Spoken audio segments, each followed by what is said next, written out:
ओम नमः शुद्धेभ्यः। ओम नमः शुद्धेभ्यः। ओम नमः शुद्धेभ्यः। मंगलम भगवान वीरो मंगलम गौतमो वणे मंगलम कुंद कुंदादो जैन धर्मोस्तु मंगलम सर्वमंगल मांगल्यम सर्वकल्याणकारकम प्रधानं सर्वधर्माणां जैनं जयतु शासनम्। अहिंसा परमो धर्म की महावीर भगवान की प्रातः स्मरणीय परम पूजाचार्य गुरुवर श्री विद्यासागर जी मुनि महाराज की मेरे आप ज्येष्ठ श्रेष्ठ श्रमण मुनि श्री समय सागर जी महाराज की समस्त मुनि संघ की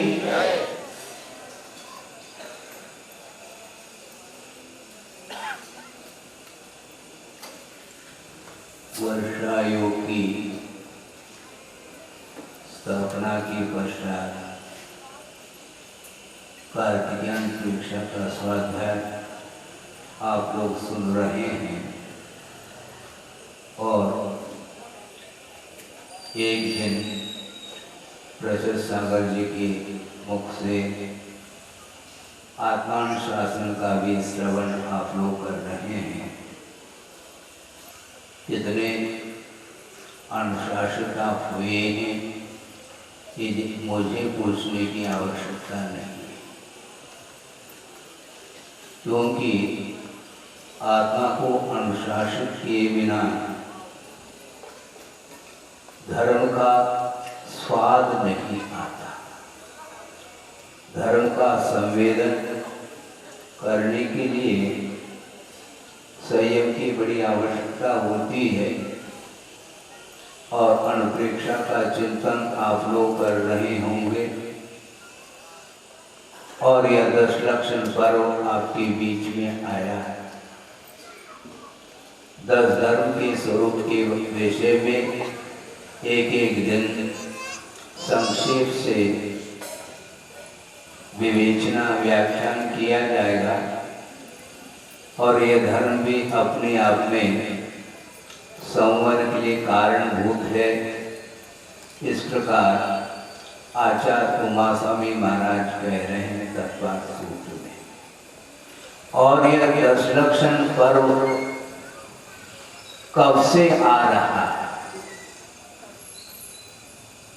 इसकी कोई आदि है नहीं, न अंत है। अनादि अनिधन यह 10 लक्षण पर्व प्रतिवर्ष आता है, निकल जाता है। ये आप लोगों की धारणा है,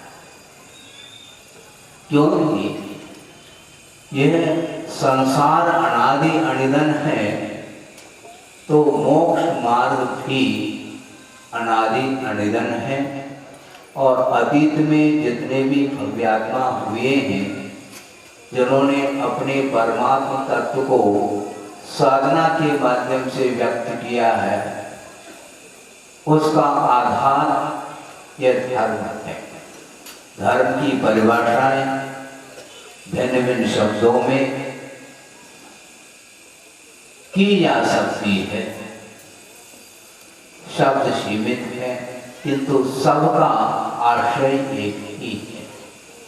आचार्य समंतभद्र स्वामी हुए, इधर आचार्य कुंद हुए हैं और भी जो पूर्ववर्ती आचार्य हुए हैं जिन्होंने धर्म की आराधना करते हुए मुमुक्षु भव्य जीव जो अपने आप को भी उस परमात्मा तत्व को प्राप्त करने की इच्छा रखता है, इसलिए उनके ऊपर उपकार करते हुए अपनी साधना उन्होंने की है। 10 लक्षण धर्म है। एक सूत्र आता है जो कि प्रासंगिक है, 10 लक्षण धर्म चल ही रहे हैं। उत्तम क्षमा माधव आजव आदि को लेकर के एक सूत्र आता है। उसकी व्याख्या करते हुए, उस सूत्र की व्याख्या करते हुए पूज्य स्वामी कह रहे हैं इस सूत्र को बनाने की क्या आवश्यकता है, शिष्य ने जिज्ञासा रखी है। उसमें उत्तर ये दिया है कि संवत के लिए भिन्न भिन्न कारण हुआ करते हैं, जो आप लोग दशलक्षण पर्व में विशेष रूप से अध्ययन करते हैं, अवलोकन करते हैं तत्पाद सूत्र का। तो उन विभिन्न कारणों में भुक्ति, समिति, धर्म, अनुप्रेक्षा, परिचय, विजय और चारित्र, इस प्रकार कुछ एक कारण हैं जिन कारणों के माध्यम से, जिन साधनों के माध्यम से कर्मों का संवर्ग होता है। उसमें सबसे महत्वपूर्ण कारण भुक्ति है, क्योंकि विशेष रूप से कर्मों का संवर जो होता है अथवा कर्मों की निर्जना जो होती है, उसके लिए विशेष रूप से साधन यदि सामने आता है तो वह भुक्ति है।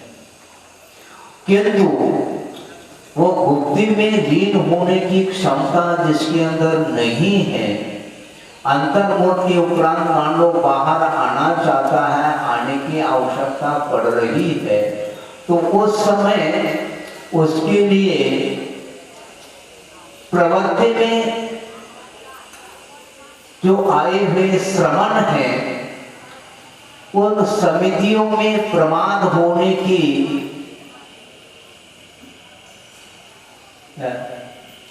प्रमाद होना स्वाभाविक है। गुप्ति में प्रमाद नहीं होता, किंतु जब प्रवृत्ति में आ जाता है श्रमण, तो वह प्रमाद स्वाभाविक रूप से होता है। इसलिए उस प्रमाद को दूर करने के लिए समितिषु प्रवर्तमानस्य प्रमाद परिहारार्थम दशविधम धर्माख्यानम, ऐसा कहा। समितियों में प्रवर्तमान होते हैं श्रमण, तो उस समय प्रमाद का होना भूल चुक तो प्रवृत्ति में होती है। गुप्ति में जो ध्यान में लीन होते हैं उस समय प्रमाद के लिए कोई गुंजाइश नहीं है, किंतु समिति में आते हैं तो निश्चित रूप से प्रमाद होता है, असावधानी होती है। उस असावधानीगत जो दोष है उसको दूर करने के लिए 10 प्रकार के धर्म का व्याख्यान किया गया है। हम ये पूछना चाहते हैं, आपके सामने अनंत बार यह दशलक्षण पर्व आ चुका है, इसके उपरांत भी दशलक्षण धर्म की आराधना करते हुए कितना समय व्यतीत हुआ है अतीत में है? कितना हुआ है बोलो? महाराज आज तो प्रथम दिन है, प्रथम दिन तो है, किंतु अतीत में अनंत बार यह पर्व आ चुका है आपके सामने, और दशलक्षण धर्म की आराधना आपने की होगी, किंतु आराधना करते हुए भी इस धरती पर हम क्यों विचरण कर रहे हैं, ये बहुत बड़ा प्रश्न है। कारण क्या है? धर्म की आराधना तो की है, किंतु तो के साथ की है। धर्म की आराधना जिस रूप में हमें करना है उस रूप से धर्म की आराधना की नहीं है, ये बिल्कुल तय है। और स्वयं आचार्य अपने लिए संबोधित कर रहे हैं। एक श्लोक आपके सामने रख रहा हूं, प्रासंगिक है कि आकर्णितोपि महितोपि निरीक्षितोपि, आकर्णितोपि महितोपि निरीक्षितोपि नूनं न चेतसि मया विगतोऽसि भक्त्या जातोऽस्मि तेन जन बांधव दुख पात्रम् यस्मात् क्रिया प्रतिफलन न भाव शून्य। कौन कह रहे हैं? कल्याण मंदिर स्तोत्र में ये पंक्ति आई, स्वयं आचार्य कह रहे हैं। आकर्णितोपि, हे भगवान आपको हमने सुना, आपकी वाणी का हमने श्रवण किया है। महितोपि, हे भगवान हमने आपकी पूजा की है, उपासना की है, आराधना की है। निरीक्षितों पे, हे भगवान प्रातः उठ करके आपका हमने दर्शन किया, आपकी वंदना की है, किंतु किंतु क्या? नो नम्न चेतस मया विदुषोऽसि भक्त्या। हे भगवान, निश्चित रूप से हमने आपको भक्ति के साथ हृदय में विराजमान नहीं किया है, इसलिए जातोस्मि तेन जन बांधव दुख पात्र। हे भगवान, मैं दुख का पात्र बना हुआ हूं। क्यों? मया कह रहे हैं, द्वया नहीं कह रहे। जातोस्मि तेन जन बांधव दुख पात्र। मैं दुख का पात्र इसलिए बना हुआ हूं क्योंकि भक्ति के साथ आपकी उपासना नहीं की। जिनेन्द्र भगवान के द्वारा उपदिष्ट जो धर्म है, उसकी उपासना, उसकी आराधना हमने भक्ति के साथ नहीं की है। इसलिए यस्मात् क्रिया प्रतिफलन न भाव शून्य। भाव शून्य जितने भी धार्मिक अनुष्ठान ही क्यों ना हो, यदि भाव शून्य की गई है, उन क्रियाओं का कोई भी फल सामने देखने को नहीं मिलता।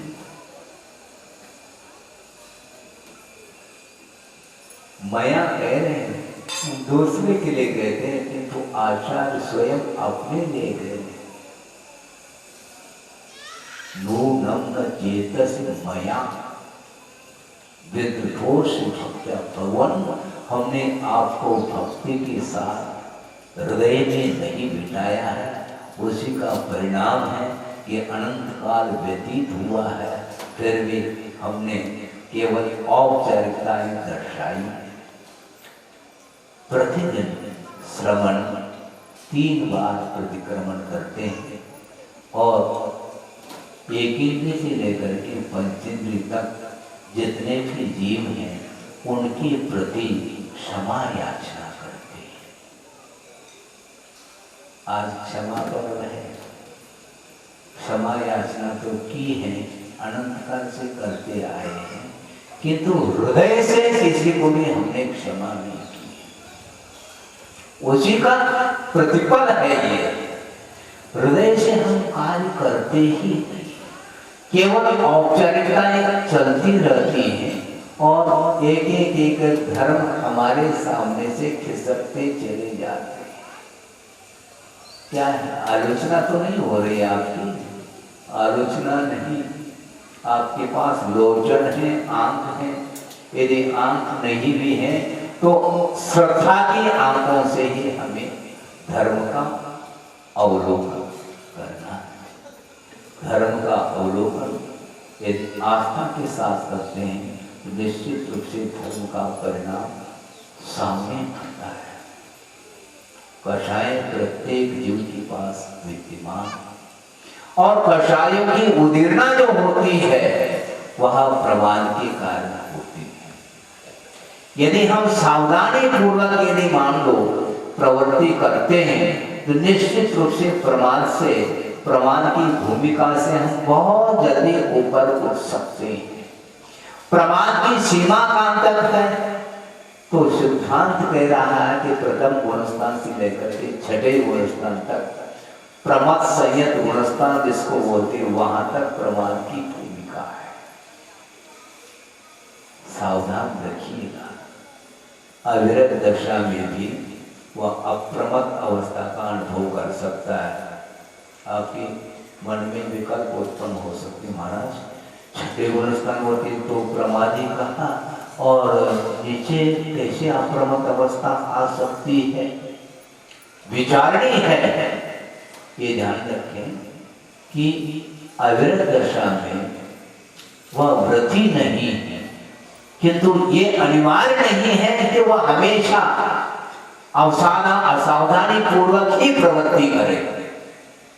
नहीं, एक मिथ्या दृष्टि भी है, वह भी सावधानी रखता है। ये कैसा? नई बात समझने को नई बात नहीं है। दृष्टि आपकी उस ओर नहीं गई। एक मिथ्या दृष्टि है, वह सम्यक दशा के अभिमुख पहुंचा हुआ है, वह प्रमत्त है। ध्यान रखो। असावधान प्राणी के साथ सम्यक दर्शन की भूमिका बनती ही नहीं। जागरो ऐसा कहा, वह मिथ्या दृष्टि भी जागृत होता है तब वह उन 5 लब्धियों को पार करके सम्यक दर्शन को उपलब्ध करता है।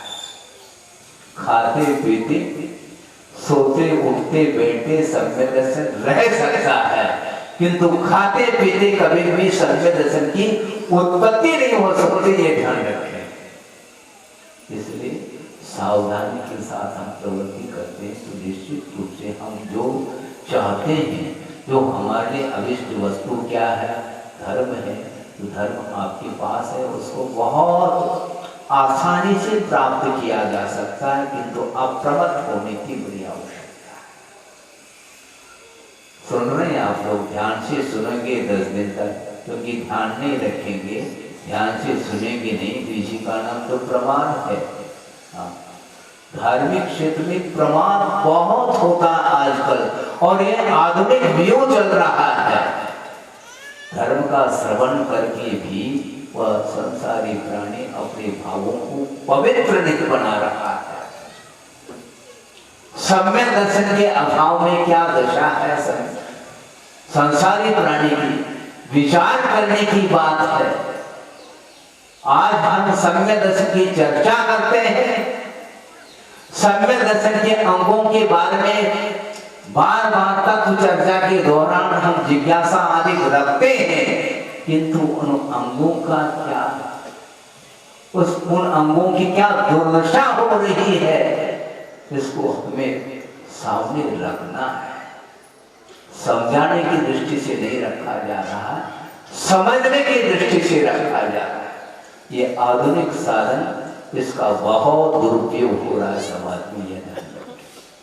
ये मोबाइल के माध्यम से उस प्रकार का वायरल किया जाता है, पूर्वापर विचार किए बिना क्या उपवन अंग का पालन कर रहे हैं वो लोग? हम पूछना चाहते हैं, उपवन अंग का पालन करते हैं? उपवन अंग का पालन करने वाला व्यक्ति, उसके द्वारा स्थितिकरण अंग भी बनता है, और जो स्थितिकरण करना चाहता है उसको उपवन का पालन की सर्वप्रथम करने की आवश्यकता है। बिना सोच विचार किए पत्र पत्रिकाओं में लिख सकते हैं, और मोबाइल के माध्यम से, व्हाट्सएप के माध्यम से वहां पूरे वर्ल्ड में उसको वायरल करके वह करना क्या चाहते हैं?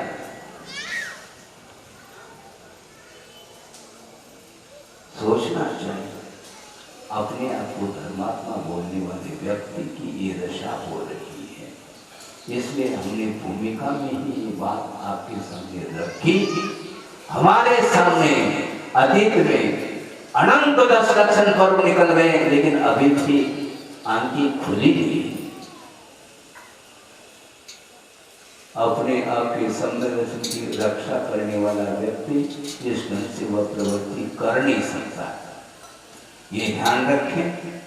महाराज हम तो असहमी हैं, ठीक मैं मानता हूँ, लेकिन असहमी की दशा इस ढंग से नहीं हुआ करती जो आप लोग कर रहे हैं।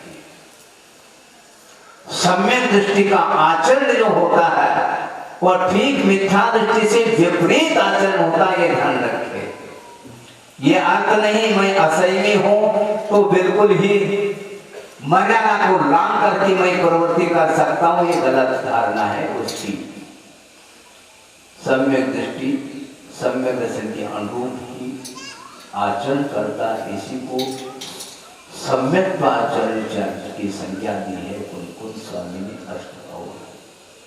अपने आप को जो सम्यक दृष्टि मानना चाहता है और वह छाती पर हाथ रख करके कहना चाहता है कि मैं सम्यक दृष्टि हूं, ये ध्यान रखो। सम्यक दर्शन के अनुरूप यदि आचरण नहीं है, निश्चित रूप से सम्यक दर्शन के लिए प्रश्न चिन्ह लगता है। जहां कहीं भी व्यक्ति सुन रहे हैं वो ध्यान से सुने, और ये जो बोला जा रहा है मैं अपनी तरफ से नहीं बोलता, आगत को सामने रख करके उपदेश दिया जाता और देना चाहिए। और आचार्यों ने कहा निर्भीक होकर के उपदेश दो।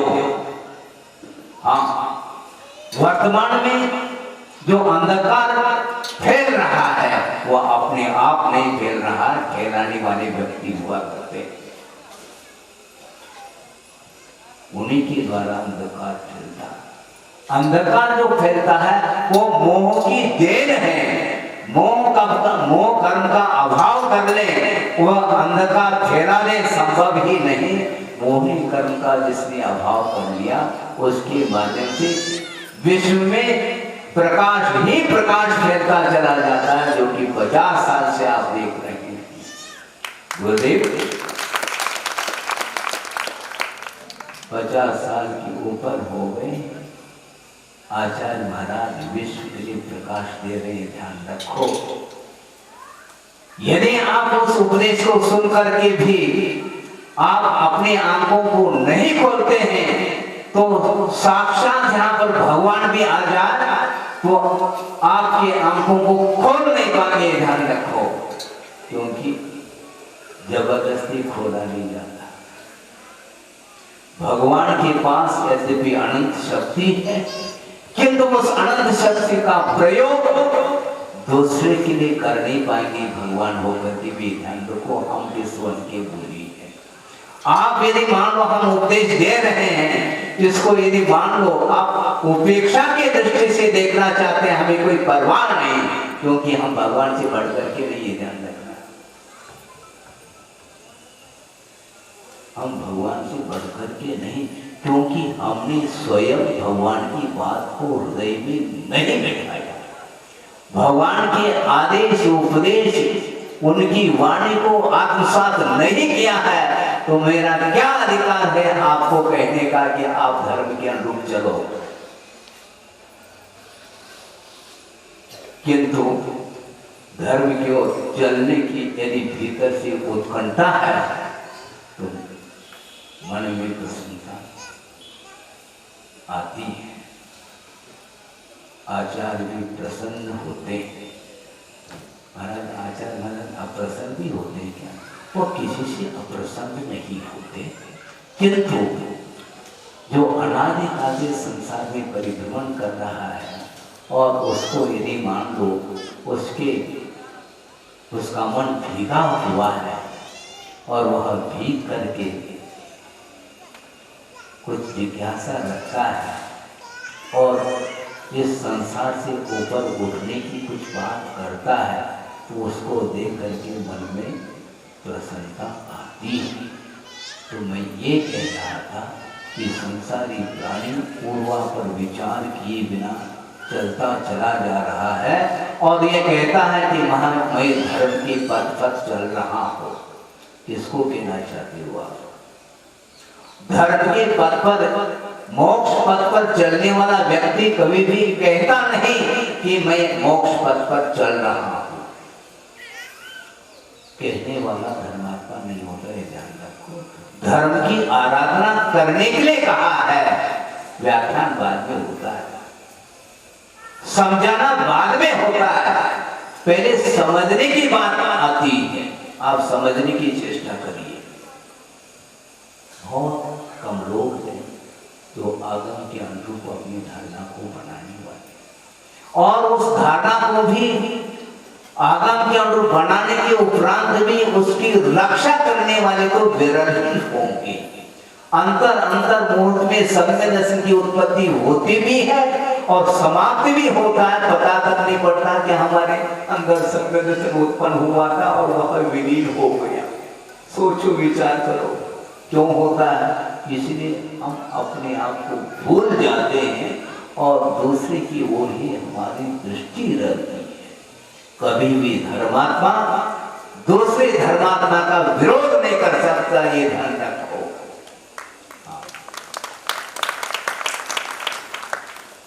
विरोध करने वाला धर्मात्मा नहीं हो सकता। और यदि मान लो धर्म की रक्षा करने के लिए यदि कोई विरोध करता है तो क्या कहें? वह विरोध नहीं माना जाता, वह धर्म का ही समर्थन माना जाता है। हम विरोध करने, एक दूसरे का विरोध करने में युग निकल गया।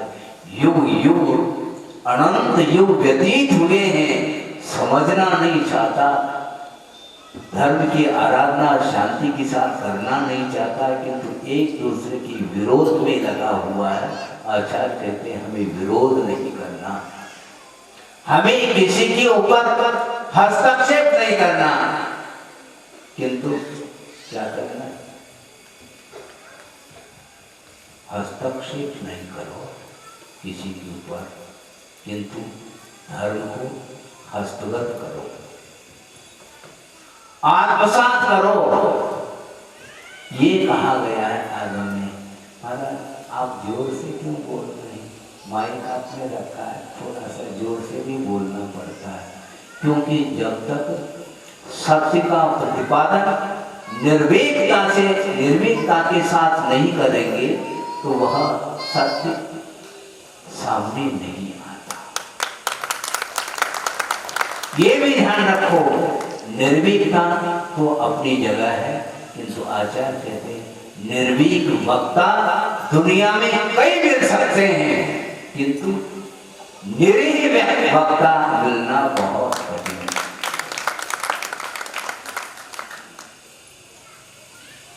निर्भीकता और निरीहता दोनों अलग अलग शब्द हैं। निरीहता का अर्थ किसी की कोई इच्छा नहीं, कोई वांछा नहीं, प्रत्युपकार की भावना नहीं। किसी के ऊपर हम उपकार करते हैं, उसके बदले में पहले से ही भावना रखते हैं इसका है? किसी के ऊपर थोड़ा सा उपकार किया नहीं और इसके बदले में क्या लेोगे, शुरू हो जाता है। होता ही नहीं।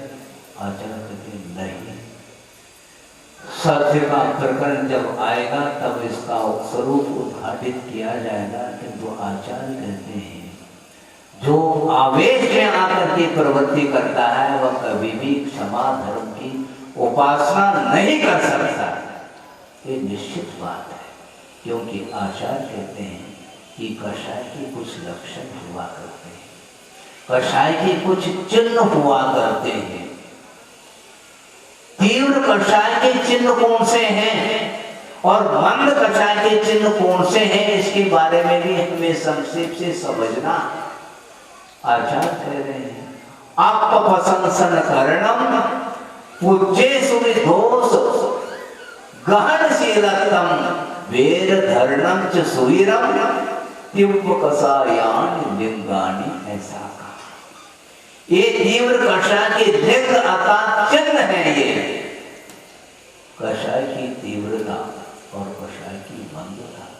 अपप्रशंसन करणम, जो आत्मा की प्रशंसा का भाव रखता है, उससे बढ़ करके और कोई भी कषाई व्यक्ति दुनिया में नहीं मिलेगा।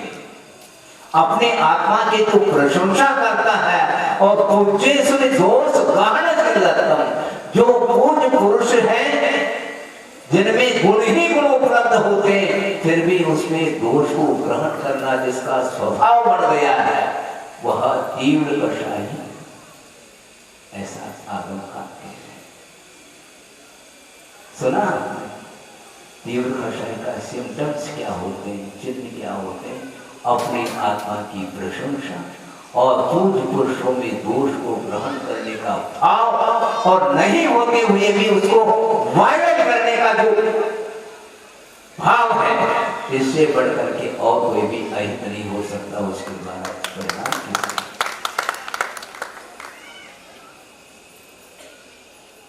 आप ध्यान रखिए, मैं स्वयं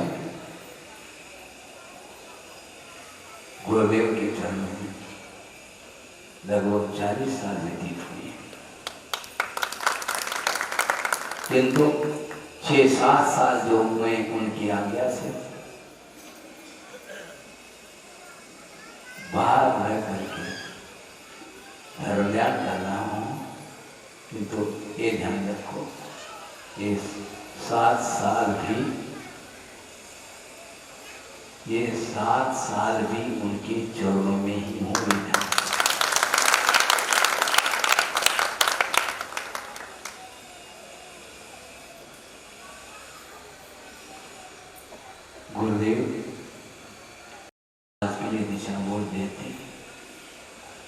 श्रमण समाज को भी दिशाबोध देते हैं। लेकिन एक दिन भी मैंने उनके मुख से कठोर वचन का प्रयोग करते हुए नहीं देखा। किसी की आलोचना करते हुए हमने उनके मुख से वचन नहीं सुने। क्योंकि आचार्य कहते निंदा में, गर्ह में, अपमान। क्या था? निंदा में, गर्ह में, अपमान। अपने आत्मा की आलोचना करो, अपनी आत्मा की निंदा करो, अपने किए हुए अनर्थों की निंदा करने के लिए आगम की आज्ञा है। इसलिए सामने वाला व्यक्ति निरंतर यदि मान लो धर्म पथ पर आरूढ़ होने वाले महापुरुषों की निंदा भी करता हो तो भी अपने को उस निंदा पर वचनों को सुनना नहीं चाहिए। ये आगम की आज्ञा है और गुरुदेव ने आज्ञा दी है शिष्यों के लिए भी। कितनी भी परिस्थिति आ जाए, विपरीत परिस्थिति आ जाए, किंतु प्रतिकार का भाव नहीं रखना कभी भी ये नहीं रखो। और प्रतिकार का भाव रखने वाला व्यक्ति कभी भी क्षमा धर्म की आराधना नहीं कर सकता। क्षमा धर्म सामने है, हमें ज्यादा नहीं बोलना है, किंतु बोले बिना रहना भी नहीं। क्योंकि जब तक स्पष्ट विवेचना जब तक नहीं होती आगम के अनुरूप, तब तक अपनी आंखें खुलती भी नहीं है। आंखें खोले क्या नहीं खोले? बोलो, हाँ खोलना है क्या नहीं? कि आंख बेच करके बैठेंगे तो महाराज हम तो आंख बेच करके बैठेंगे, आपको ही खोलना है। बैठो शांति से, हम खोल रहे हैं। हम नहीं खोल रहे, पूर्ण आयु में विराजमान, पूर्ण आयु में विराजमान आचार्य महाराज हैं, वही सबकी आंखें खोल रहे हैं, ध्यान रखो। और हमारे लिए आंखें बंद थी, अनादिकाल से उन्होंने खोला है। इसलिए निंदा में, ग्रह में, अपमान कहा। जो दूसरे की निंदा करने वाला व्यक्ति वह कभी भी सम्यक दर्शन को भूल जाओ आप। क्योंकि समीचीन मार्ग पर चलने वाले देव गुरु शास्त्र की आलोचना जो करता है, जो अवर्णवाद करता है, वह कभी भी भव भवांतर में भी उसको सम्यक दर्शन की उपलब्धि भूल जाइए आप। क्योंकि स्वयं उमा स्वामी महाराज कहते हैं केवली श्रुत संग धर्म देवा वर्णवादो दर्शन मोहस्य। दर्शन होने का अर्थ मिथ्या का जो आश्रव होता है वह केवली श्रुत संग और अहिंसा धर्म और चतुर्वेद जो देव है, इन सब की अवहेलना करने वाला व्यक्ति, इन सब की अवज्ञा करने वाला व्यक्ति ही दर्शन होने का आश्रव करता है। आप सब लोगों को ध्यान से सुनना है। और कोई भी धर्म की आलोचना करने के लिए कटिबद्ध होता है, आपको रात के 12 बजे भी चौपाट पर खड़े होकर के उसका प्रतिकार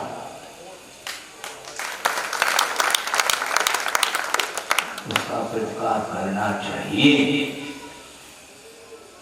हम व्यक्ति विशेष का विरोध न करें, किंतु धर्म यदि मान लो नष्ट हो रहा है, आपका परम कर्तव्य बनता है हम स्वयं मिट जाएं, किंतु धर्म को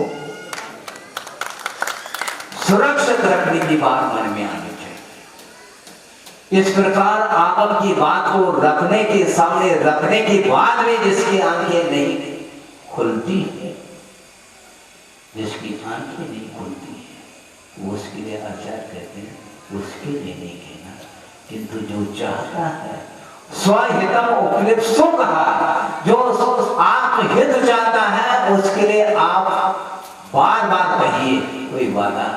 आचार्य कहते हैं एक एक घंटा दे दो, हमें कोई वादा नहीं, किंतु जो धर्मात्मा बनना चाहता है, धर्म के प्रति अभिरुचि है, धर्म को आत्मसात करना चाहता है, उन्मार्ग को छोड़ करके पथ पर आरूढ़ होना चाहता है, उसके लिए उपदेश है, अन्यथा कोई उपदेश नहीं।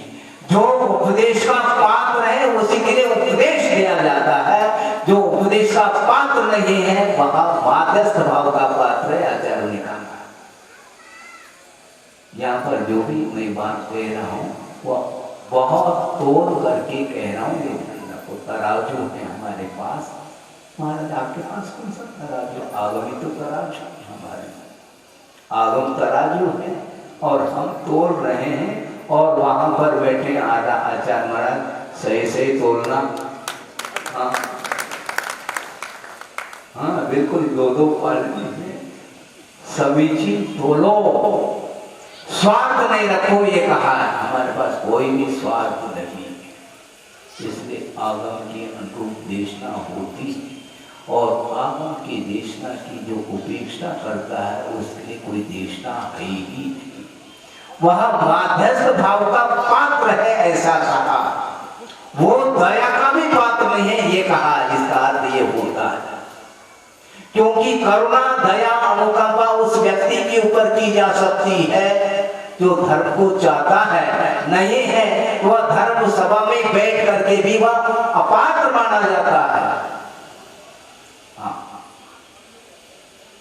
आपको अच्छा नहीं लगता, अच्छा लगे अथवा बुरा लगे, क्योंकि सत्य कड़वा होता है, दवाई कड़वी होती है। आपको लेना हो तो ले, हम जबरदस्ती थोड़ी कर रहे हैं।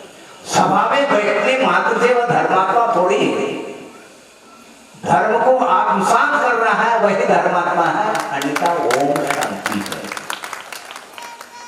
बिल्कुल, क्योंकि जो विपरीत वृत्ति वाला है उसके प्रति माध्यस्थ भाव रखने के लिए आगम की आज्ञा है और गुरु की आज्ञा है। आचार्य महाराज कहते हैं हमें उलझना नहीं किसी से।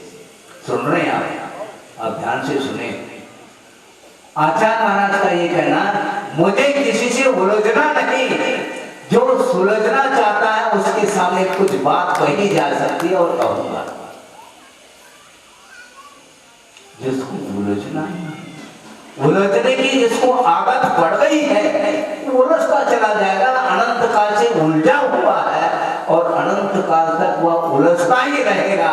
किंतु ये ध्यान रखो, यदि वह दूसरे को उलझाना चाहता है, होश आवाज के साथ उलझाने का प्रयास करे, वो उलझाने वाला वो व्यक्ति उलझ सकता है। हाँ, ये ध्यान रखो, जिसके अंदर दूसरे को उलझाने के भाव है वो कभी भी सुलझ सकता है क्या? संसार से ऊपर उठ सकता है क्या? संभव ही नहीं। इसलिए विपरीत वृत्तों माध्यस्थ भाव, ऐसा विपरीत वृत्ति वालों के प्रति देशना है ही नहीं। महाराज देशना का पात्र कौन है? मात सम्यक दृष्टि है क्या? हमने थोड़ी कहा है।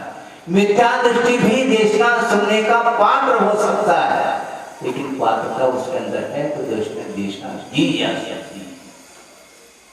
दो मिथ्या दृष्टि आप ध्यान से सुनेंगे, दो मिथ्या दृष्टि है, कोई भी उसमें से सम्यक दृष्टि नहीं, किंतु दो मिथ्या दृष्टि होकर के भी एक अधोगति का पात्र हो रहा है और एक ऊर्ध्वगति का पात्र हो रहा है। सुन रहे हैं आप? महाराज ये कैसी बात है? दोनों मिथ्या दृष्टि, ध्यान से सुनेंगे आप।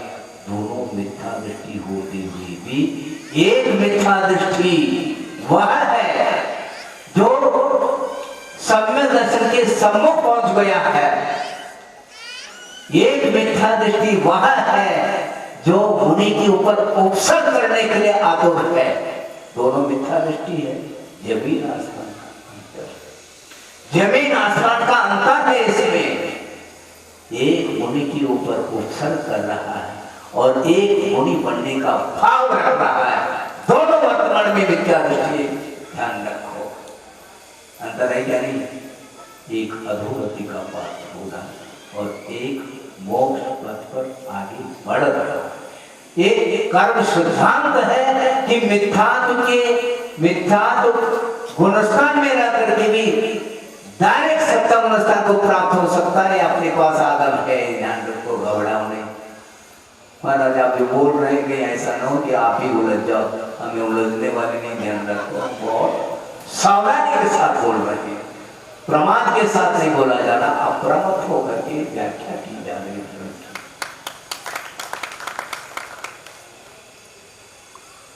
अर्थ ये है जिसकी कषाय बंधुतम होती चली गई है, वह मिथ्या दृष्टि होकर के भी वह सम्यक दर्शन के सम्मुख पहुंच जाता है।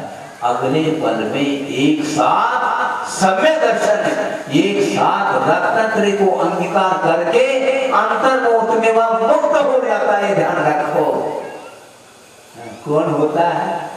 जो बंधु कषाई होता है। और तीव्र कषाई जो होता है उसके लिए और कोई भी स्थान नहीं मिलेगा, सीधा अधोगति का पात्र होता है। इसलिए आप 10 दिन में बड़ी सावधानी के साथ आलस छोड़ करके आस्था के साथ यदि धर्म श्रवण करेंगे, निश्चित रूप से आपके जीवन में भी वह क्षमा आ सकता है।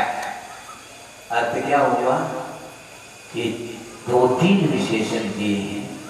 तीव्र कषाय के चिन्ह माने गए हैं, अपनी आत्मा की प्रशंसा करना और पूज्य पुरुषों में दोष ग्रहण करने का स्वभाव रखना, और वैर धरणम च सुवीरम कहा, चिरकाल तक जो वैर धारण करता है वह कभी भी सत्पात्र नहीं हो सकता।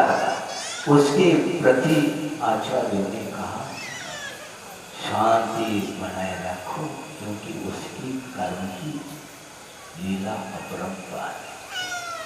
कषाय की उदिरना उसकी हो रही है, उसको हम कुछ नहीं कह सकते, क्योंकि होनहार कोई भी वस्तु हुआ करती है।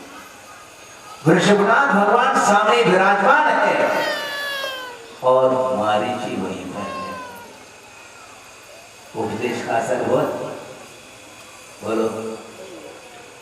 मारीची वहीं पर है और विष्णुनाथ बैठे हैं, और असर हुआ नहीं हुआ। क्यों? असर उसी के ऊपर होता है जिसके पास सर होता है। हाँ, उपदेश असरकारी उसी को उपदेश हो सकता है जिसके पास आस्था है। मारीची जैसे ऐसे अनंत जीव भटक रहे हैं, अकेला एक मारीची नहीं, ध्यान रखो, ऐसे अनंत है संसार में मारीची, केवल उसी को मारीची अपन बोल रहे हैं, ऐसा नहीं। जो विपरीत करता है वही मारीची बनता है, ध्यान रखना। हाँ, सम्यक दर्शन की चर्चा करते हो और सम्यक दर्शन का कोई पता नहीं, सम्यक दृष्टि का क्या कर्तव्य होता है, उसके आचरण कैसे होते हैं। सम्यक दृष्टि हमेशा ये ध्यान रखो, किसी के ऊपर भी विपत्ति आती है तो सामने खड़ा रहता है। अवेदा की चर्चा आपने सुनी है क्या?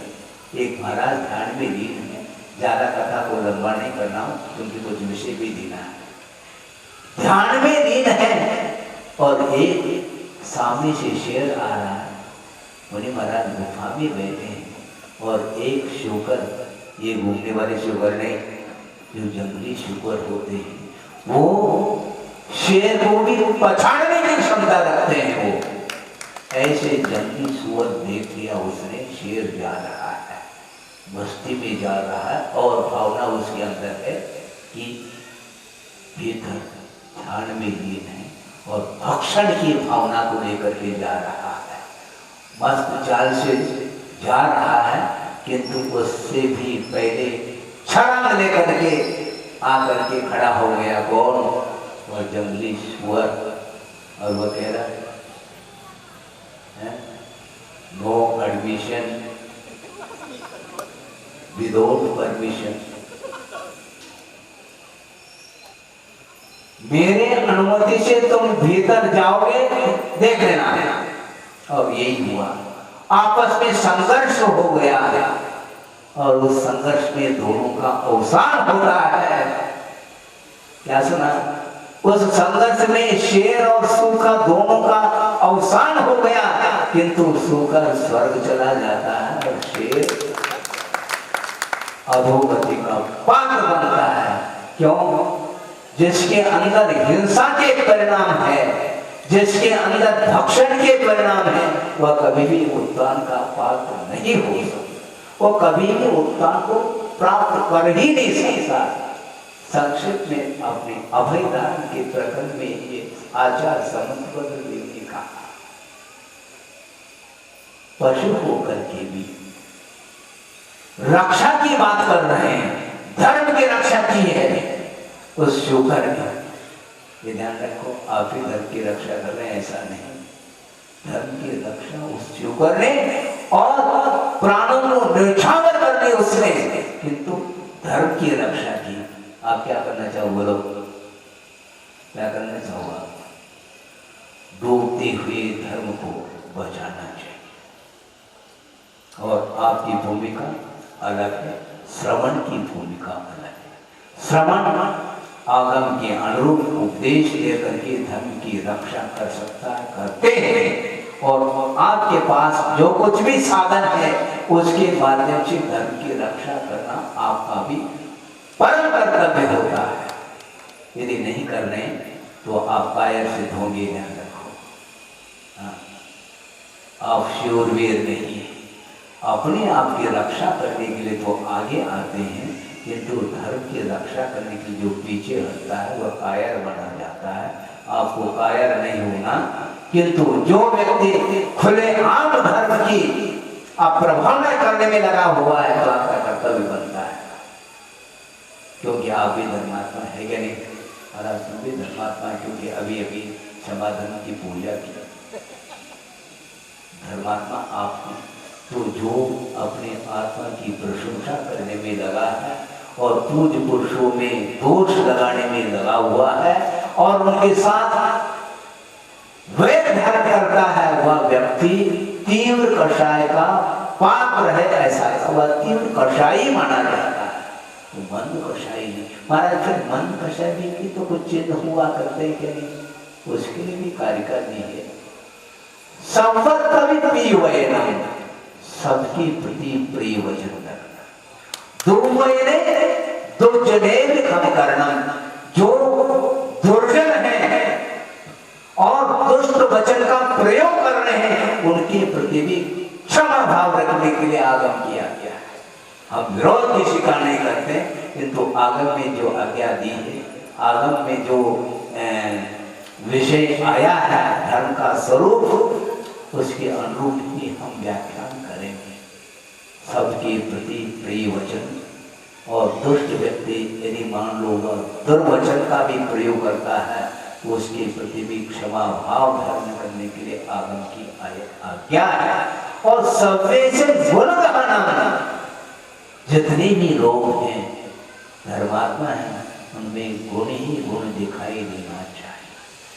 गुण ग्रहण का भाव धरे, इस प्रकार मेरी भावना का भी आप वाचन करो, स्तुति करो, पाठ करो, और अवगुणों को ये ग्रहण करते हुए चले गए तो मेरी भावना भी आपके पल्ले नहीं पड़ रही है। ये ध्यान रखो, आपकी भावना क्या है? मेरी भावना और तेरी भावना। हाँ, मेरी भावना तो यही है कि सर्वे से गुण गहना, जितने भी जीव हैं उनके अंदर यदि गुण है, लेकिन ये ध्यान रखो गुण का अर्थ कौन सा गुण होता है? पारमार्थिक क्षेत्र में उसी को गुण कहा जिस गुणों के माध्यम से कर्म का क्षय होता है, वह गुणेषु प्रबोधम कहा है। जो धर्मात्मा है वही गुणी कहलाता है। उनके प्रति जितने भी गुण है वो राय बराबर भी क्यों न गुण हो, उसको ग्रहण करने का भाव रखना चाहिए। और पहाड़ के समान सुमेरी को समान गुण होते हुए भी उसके ऊपर क्या किया जाए? सुमेरी के समान गुण होते हुए भी उनकी उपेक्षा की जा रही है। इसी को बोलते हैं पंचम काल। ये पंचम काल में ऐसा ही होगा, ये क्लियर है। ज्यादा नहीं कहना चाहता हूँ, मंदवशा इसको बोलते हैं। समस्त जीवों में प्रिय वचन का बोलना और दुष्ट दुर्जन व्यक्तियों के दुर्वचनों को सुनकर भी क्षमा भाव धारण करना, और समस्त जीवों में जो भी मोक्ष मार्ग संबंधी गुण हैं, उन गुणों को ग्रहण करने का जो भाव रखता है वही मंद कषाई माना जाता है। इस प्रकार अपने आप को जो मंद कषाई बना है वह निश्चित रूप से उसका मंद कषाय भी अभाव को प्राप्त होता है तो सम्य दर्शन प्राप्त हो जाता है। मात्र कषाय को मंद करने का नाम नहीं, कषाय को मंद करके ही उसका अभाव किया जाता है, उसका उपशम क्षेप शोषम आदि किए जाते हैं, उसको बोलते हैं सम्यक दर्शन। वस्तुतः क्रोध आता क्यों महाराज, ये भी तो बोलो, थोड़ी बोलो। क्रोध आता क्यों? क्यों आता है मुझे बताओ। निश्चित रूप से कुछ न कुछ भीतर अपेक्षा रहती है भीतर। हाँ, निरपेक्ष कभी क्रोध नहीं होता, आप ध्यान से सुनेंगे। निरपेक्ष कभी भी क्रोध नहीं उत्पन्न हो सकता। अपेक्षा के कारण और अपेक्षा की पूर्ति यदि नहीं होती है तो क्रोध आ जाता है। माता पिता को भी अपेक्षा होती है बेटे से। क्या अपेक्षा? बेटा स्कूल जा रहा है, 90 नंबर लेकर के आना चाहिए, ये अपेक्षा है। मान लो उसने 80 नंबर लाए, समझ रहे? ये उसमें नहीं आएगा, इसमें मोबाइल में ये नहीं आएगा, सीडी में ये, कैसेट में ये नहीं आता। इसका अर्थ क्या है? 90 की अपेक्षा है और 80 लेकर के आया है तो उसके प्रति क्रोध का भाव जागृत होता है, होता क्या नहीं? जबकि 80 नंबर में अपने आप में बहुत बड़ा श्रम किया उस बच्चे ने, जितना 80 नंबर लिया है उसकी प्रशंसा नहीं करते अपन, 90 नंबर की इच्छा रखते हैं और उसके प्रति टूट पड़ते हैं। इसी का नाम तो क्रोध है, सापेक्ष भाव। भीतर अपेक्षा रहती है, इसलिए हम क्रोध, अपेक्षा की पूर्ति नहीं होती है तो क्रोध कदम कदम पर हम करते ही चले जाते। एक व्यक्ति है, सड़क से जा रहा है, साथ में बेटा भी है, दोनों जा रहे हैं और उस व्यक्ति ने चेहरे को पोंछने के लिए जेब में से रुमाल निकाल दिया और चेहरे को पोंछ दिया। उस समय उस जेब में से एक नोट गिर गया था और बेटे ने भी देख नहीं पाया और स्वयं भी देख नहीं पाए। जा रहे हैं और पीछे से एक सज्जन आता है और उसको नोट लेकर के उसको दे देता है। देखो अभी आप आ रहे थे और जेब में से ये नोट गिरा है। वो क्या व्यक्ति कहता, धन्यवाद है, और वह व्यक्ति चला गया और लड़के के ऊपर क्रोध कर रहा है। क्यों? अपेक्षा लड़के से है, उस व्यक्ति से थोड़ी। अपेक्षा लड़के से देख नहीं सकता है लड़की। क्षमा करना पिताजी, गलती हो गई, गलती हो गई। क्या गलती हो गई? आगे ध्यान रखो। ठीक। और 10 कदम और जाता है और चश्मा पहुंचने के लिए वह जेब में से चश्मा निकाल लेता है, एक और नोट गिर जाता है। उस समय उसको स्वयं को ख्याल नहीं और बेटे ने उसको उठा करके पिताजी को दे देता है। वो समय थैंक यू ऐसा नहीं कहा, धन्यवाद ऐसा नहीं कहा। इसी का नाम क्यों? ये तो लड़का है, इसको देना ही तो है, और क्या ये नहीं देगा तो कौन देगा? अब सोचो, जिस लड़के ने उस नोट को दिया है फिर भी कृतज्ञता का भाव भीतर नहीं आता, इसी को बोलते हैं सापेक्ष। जिसके प्रति अपेक्षा है और उसके द्वारा कुछ मिल भी जाए तो फिर कृतज्ञता का भाव नहीं, कृतज्ञता का भाव। और जिससे कुछ नहीं मिल रहा है उसके लिए धन्यवाद दे रहा है। ये क्या है? इसको बोलते हैं अपेक्षा। कदम कदम पर संसारी प्राणी अपेक्षा रखता है और अपेक्षा की पूर्ति नहीं होती है तो धर्म के ऊपर भी वह पैर रखने के लिए तैयार हो जाता है। ध्यान रखो, संसार इसी को बोलते हैं। ज्यादा क्या कहें? ये क्रोध इसी बोलते हैं सापेक्ष। यदि लोभ नहीं है तो क्रोध कभी भी नहीं आ सकता। ये त्रिकाल सत्य है। जिसके अंदर लोभ नहीं है, वह किस वस्तु के प्रति क्रोध करे, किस व्यक्ति के प्रति क्रोध करेगा? क्योंकि मेरा कोई है ही नहीं, मेरी कोई वस्तु है ही नहीं, कोई भी उठा ले उसको कोई भी परवाह नहीं, वो क्रोध नहीं कर सकता क्योंकि लोभ का अभाव हो चुका।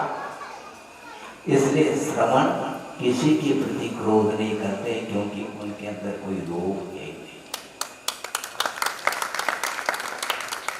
भीतर, जिसके अंदर भीतर लोभ पल रहा है, वह कभी भी क्रोध को शांत नहीं कर सकता। ये सत्य है, इसको सत्य बोलते हैं। इसलिए क्रोध को शांत करने के लिए आपको लोभ को भी समाप्त करना है। शौच धर्म जब आएगा उस समय इसका व्याख्यान भी आप सुनेंगे। मैं ये कह रहा था कि तीव्र कषाय का परिणाम क्या निकलता है। देखो, शेर तो अधोगति का पात्र हुआ किंतु वह सूकर स्वर्ग गया, किंतु दोनों संघर्ष के कारण मिट गए। सुअर ने क्रोध नहीं किया क्या? सुअर ने शेर के साथ युद्ध किया, क्रोध नहीं किया? क्रोध तो किया, किंतु अहिंसा के उद्देश्य से किया उसने। ध्यान रखो, मुनि महाराज की रक्षा को लेकर के, धर्म की और धर्मात्मा की रक्षा को लेकर के यदि क्रोध करता है, वह क्रोध अधोगति के लिए कारण नहीं है, आगम कह रहा है। इसलिए आपका कर्तव्य है, आप हाथ पर हाथ रख करके बैठोगे तो वहां न बैठ करके स्टेज पर स्थान है, आप बैठ सकते हैं। आप नीचे रहो और भीतर आगे बढ़ करके बैठ गए, गलत बात है। आपका कर्तव्य है, आपका दायित्व है, आप करिए संघर्ष।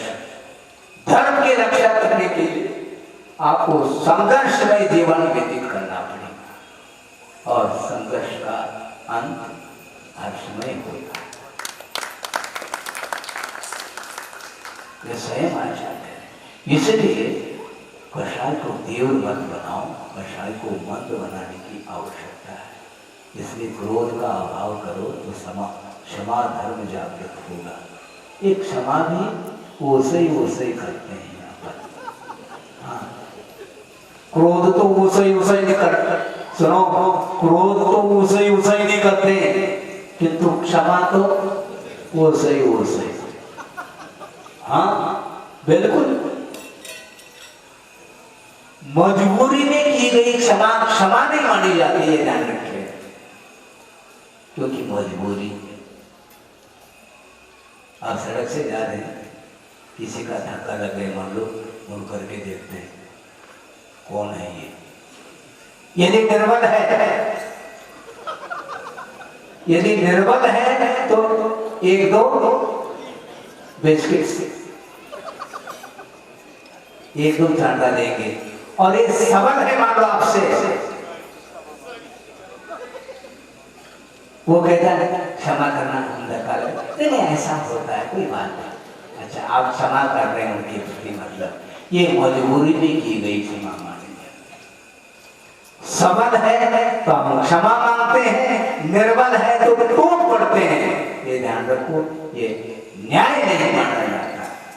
एक जगह तो आप क्रोध को दबा रहे हैं और एक जगह तो आप क्रोध कर रहे हैं। ये क्या है? वस्तुतः संसारी प्राणी स्वयं भयभीत रहता है, इसलिए वह क्रोध करता है। इस प्रकार की क्षमता, इस प्रकार की क्षमा, ये उत्तम क्षमा नहीं मानी जाती। उत्तम क्षमा धारण करो, ये कहा गया है। दुकान में भी क्रोध नहीं करते। महाराज, हम क्रोध करेंगे तो दुकान कैसे चलेगी?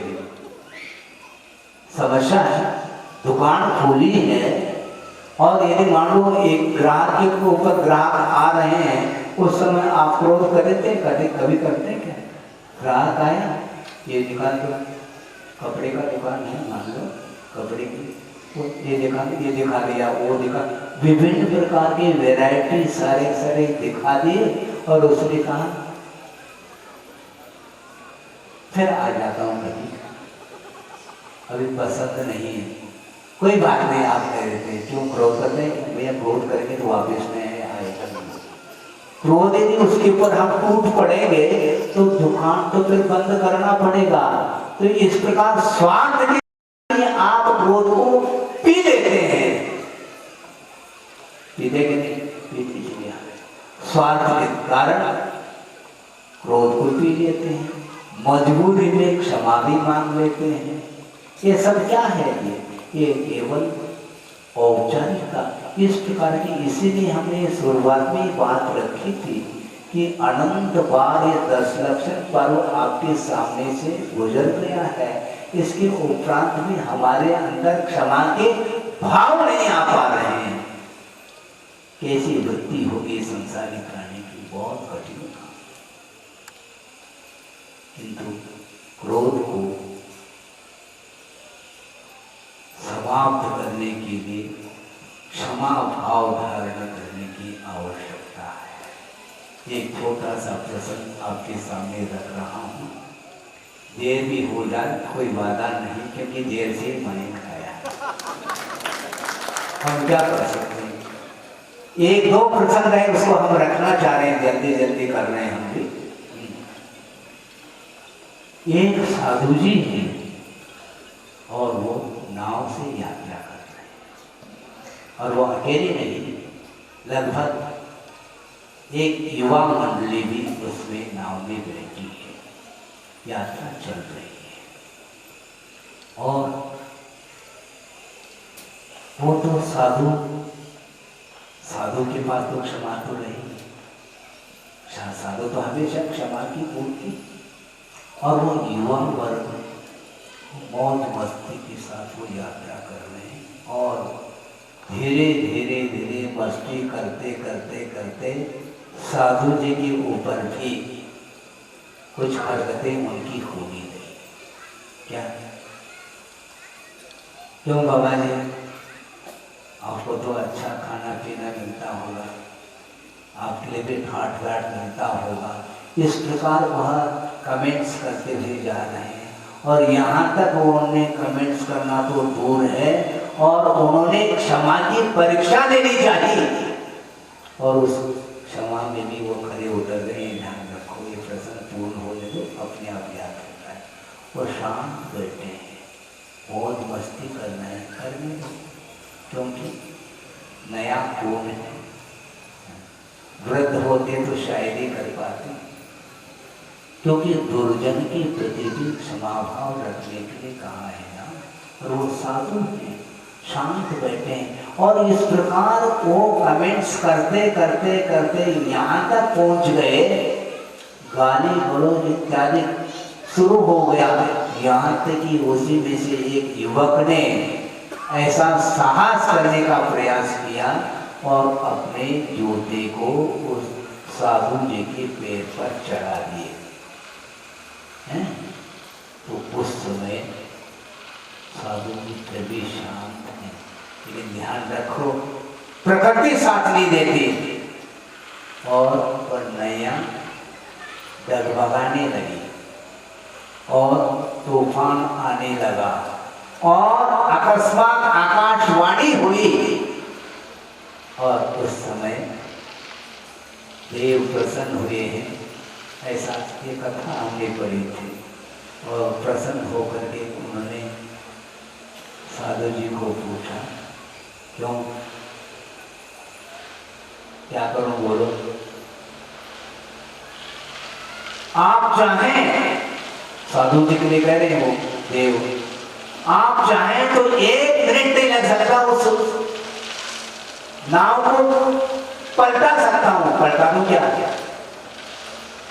नाव को पलटा देंगे तो अपने आप सब समाप्त हो जाएंगे, आपको हम बचा देंगे। तो साधु जी ने कहा, नाव मत पलटाओ, उसकी बुद्धि पलटा लो। नाव पलटा करके क्या करोगे? क्योंकि संसारी प्राणी है, पूर्वापर विचार किए क्या करना चाहिए क्या नहीं करना चाहिए, कर्तव्य अकर्तव्य को भूल करके वह इस प्रकार के अनर्थ करता चला जाता संसारी प्राणी, उसका कोई दोष नहीं है। कर्म के उदय में इस प्रकार के उसके परिणाम हो रहे हैं, इसलिए नाव मत पलटाओ, उसकी बुद्धि पलटाओ। ऐसा इसको बोलते क्षमा। और आप होते तो पलटा दो कह देते, क्योंकि आप साधु थोड़ी, आप साधु थोड़े, पलटा दो कहेंगे आप, किंतु साधु कभी भी नहीं कह सकता। इसको बोलते क्षमा भाव। हो गया 10 बज गए। यदि थोड़ा सा यदि समय मिल जाए, एक और प्रासंगिक मार्मिक प्रसंग है, इसको सामने रख रहा हूँ कि तो ये ध्यान रखें, कल से समय पर कार्यक्रम होगा। ऐसा नहीं कि हमने आज 5-7 मिनट ज़्यादा दे दिया तो कल 15 मिनट दे दो, परसों आध घंटा दे हो, ऐसा नहीं चलेगा। समय पर आप कार्यक्रम करेंगे। प्रसंग एक और ये दिया जा रहा है कि सैनिक और चेरनारायण, उसका प्रसंग वो ये है,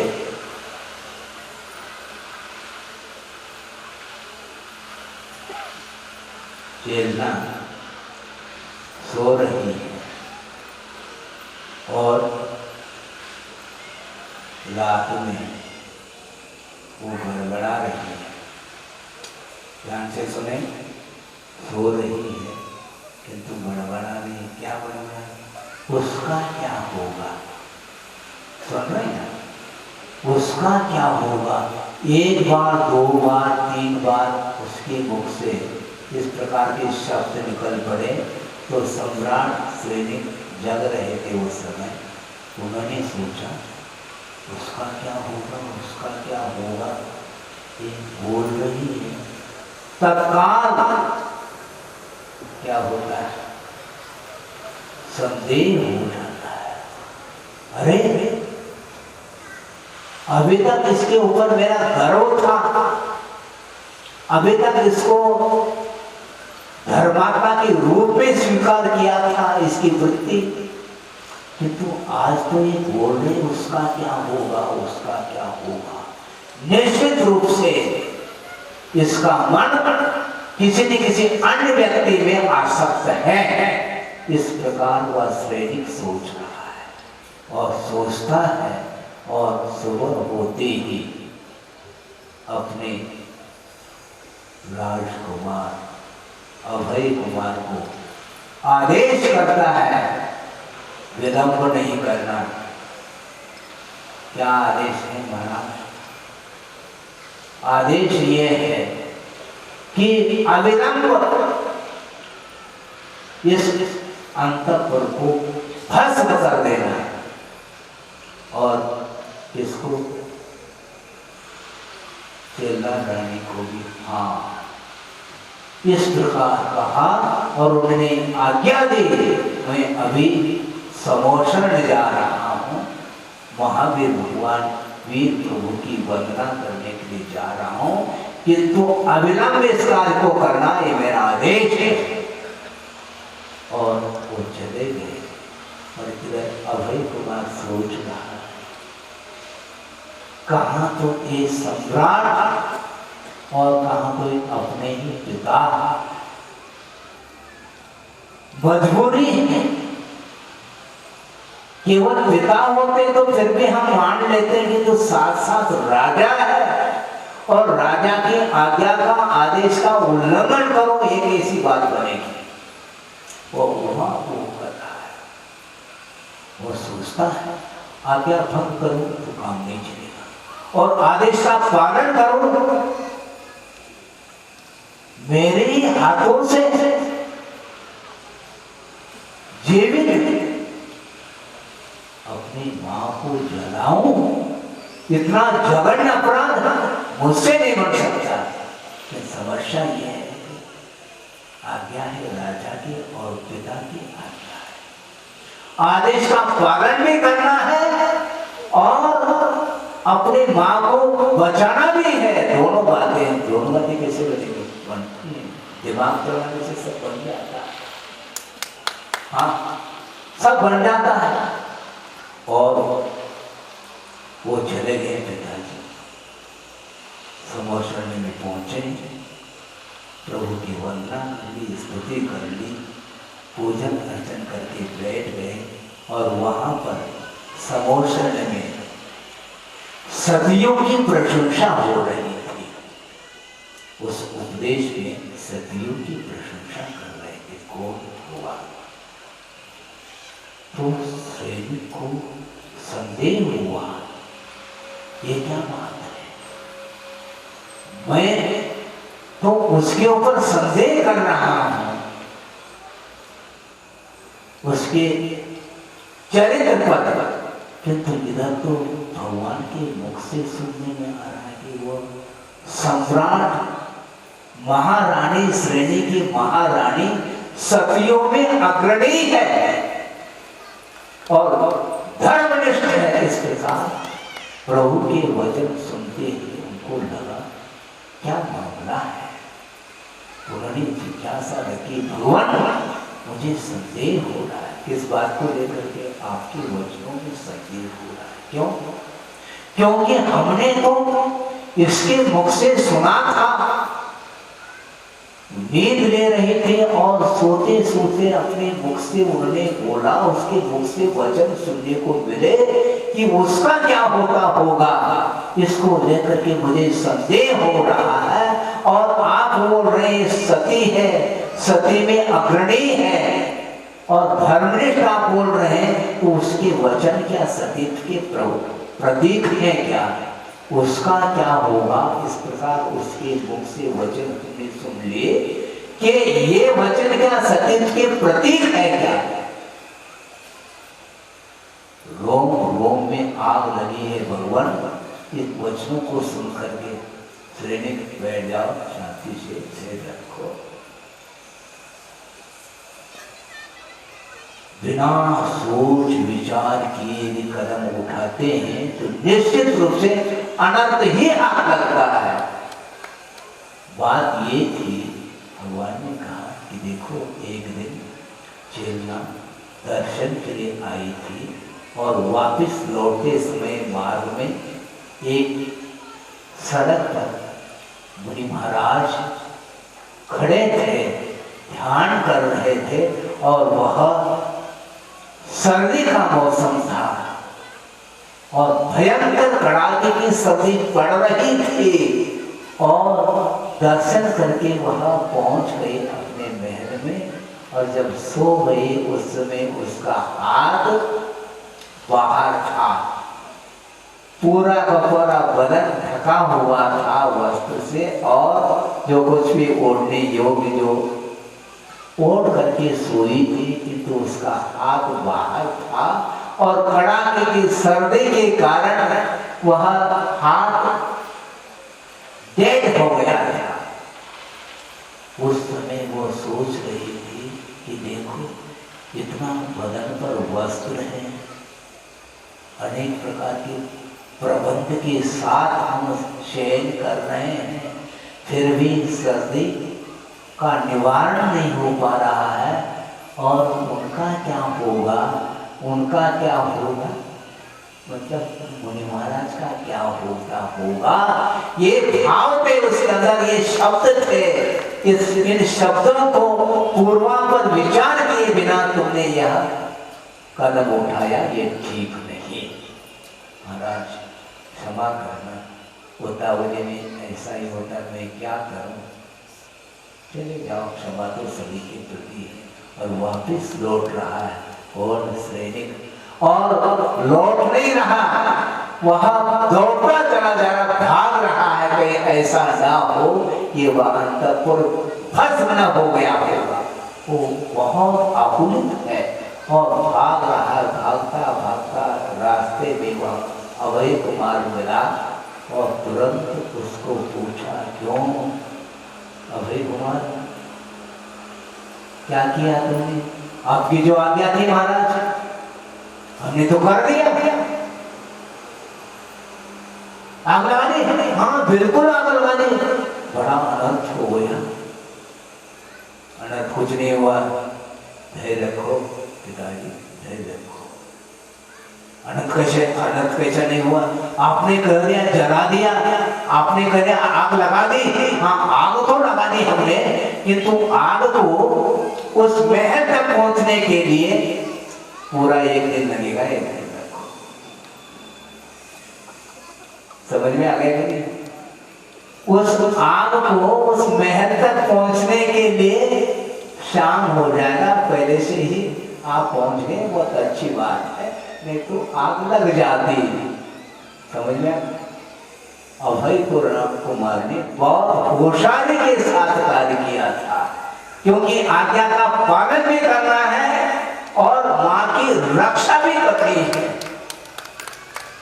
इसको बोलते हैं धैर्य। और जो धैर्य को खो देता है वह हमेशा अनंत ही अनंत करता चला जाता है।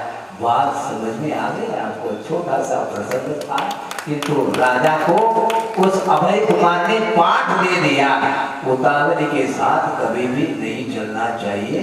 बहुत कुछ आपके लिए क्षमा धर्म को लेकर के विषय दिया गया, ज्यादा नहीं कहना चाहता हूं, किंतु क्रोध के ऊपर नियंत्रण होना चाहिए। जो निरंतर क्षमा धर्म की उपासना करने वाला व्यक्ति कभी भी दूसरे का अहित नहीं कर सकता, अहित का विचार तक नहीं कर सकता। उसको ये ध्यान में रखने की बात है। जो व्यक्ति दूसरे का अहित करने के लिए उतर जाता है, उसका स्वयं का अहित सर्वप्रथम होता है। दूसरे का अहित उसके कर्म के अधीन है, ये ध्यान रखो। दूसरे का अहित करने का जो भाव रख रहा है, उसका कर्म उसको साथ नहीं दे रहा है, इसलिए सर्वप्रथम उसका अहित होता है। तो बाद में जिसका अहित होने के लिए आपने परिणाम किए हैं, उसका यदि काम अहित होना है तो उसके लिए भी तो अंतरंग कर्म चाहिए ना। उसका कर्म का उदय, पाप कर्म का उदय जिसका नहीं है, उसका अहित किसी के द्वारा नहीं होना चाहिए, ध्यान रखो। एक व्यक्ति जिसने दूसरे को जलाने के लिए हाथ में अंगारे को ले लिया, क्या किसको? अंगारा जलते हुए धधकते हुए अंगारे को हाथ में ले लिया। ये क्या कर रहे हो? मैं दूसरे को जलाना चाहता हूँ। बैठे शांति से, फिर हाथ तुम्हारा जल गया। जो अपने हाथ से अंगारा लेकर के दूसरे को जलाने का भाव रखता है, वह स्वयं जल जाएगा। वह दूसरा जले अथवा न जले बाद की बात है। इसलिए कभी भी बिना सोच विचार किए जिस किसी के ऊपर स्वार्थ शुद्ध करने के लिए क्रोध करते हो, वह क्रोध रूपी अग्नि के द्वारा जिस प्रकार विपांड भस्म हो गया, उसी प्रकार वह व्यक्ति भस्म हो सकता है। इतना ही मेरा कहना है कि क्रोध को शांत करने के लिए पुरुषार्थ करने की आवश्यकता है।